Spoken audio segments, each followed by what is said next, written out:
And I beheld when he had opened the sixth seal, and lo, there was a great earthquake, and the sun became black as sackcloth of hair, and the moon became as blood. While most of the U.S. was asleep in the early morning hours of October 8, 2014, the second blood moon of an extraordinary series of lunar eclipses dominated the sky. We are now in the middle phase of this current tetrad, or 4 consecutive blood moons. According to NASA, over the past 5,000 years, on average, there's one total lunar eclipse every 1.5 years.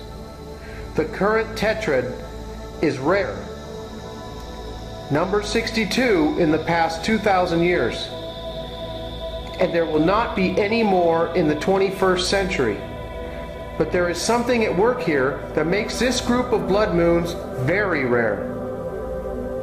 Only 7 times since the time of Christ have all 4 blood moons of a tetrad all fallen on Jewish holy days. We are now in the middle of the 8th biblical tetrad, and there will not be another biblical tetrad for almost 600 years.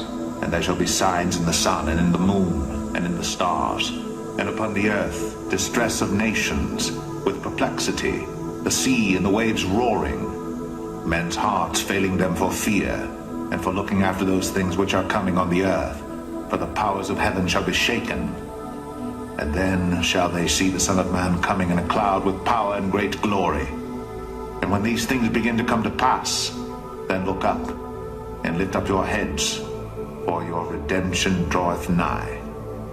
On the last biblical tetrad, which occurred from 1967 to 1968, Jerusalem was returned to Israel after the 6-day war. Temple Mount was seized by Israel for the first time in 2,000 years. Just 18 years earlier, there was a biblical tetrad in 1949 to 1950, and this occurred during the time that Israel was miraculously declared a nation for the first time in 2,000 years. In addition, the Dead Sea Scrolls were also discovered. Before 1949, we have to go all the way back to 1493 to 1494 time frame to find another biblical tetrad. During this time, Columbus was credited with discovering America, and the Jews were expelled from Sicily during the Spanish Inquisition. Many Jews and Christians believe that the blood moon prophecy is a sign of the end times. There are also people who believe that it is nothing more than a coincidental astronomical alignment. And then there are people like me, teaching them to observe all things whatsoever I have commanded you, and lo, I am with you always, even unto the end of the world. Amen. In this verse, where Jesus says that he is with us until the end of the world, the word world is translated from a Greek word eon, which means age, and I believe this to be a translation error. Jesus said he would be with us until the end of the age of Pisces, symbolized by 2 fish. Thy dead men shall live, together with my dead body shall they arise. Rather than this verse talking about bones coming out of the crypt, I believe that this refers to people awakening and remembering who they are.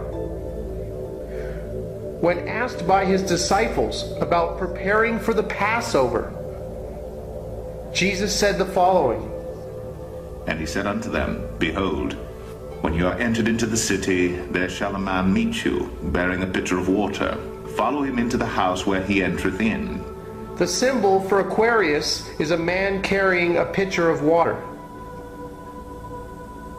This current biblical tetrad, in my opinion, is part of a global shift in consciousness and will be accompanied by many earth-shaking changes.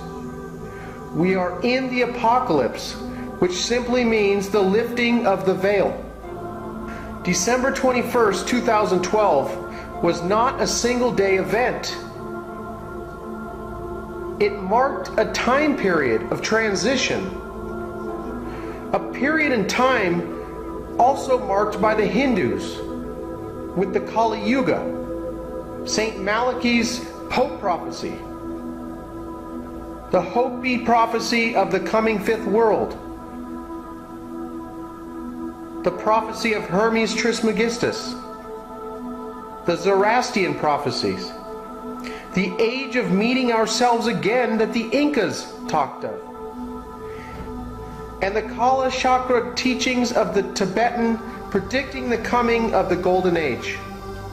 September 2015 is shaping up to be an incredible time during our transition, as the final blood moon will actually be a super blood moon, with the moon appearing 19% larger.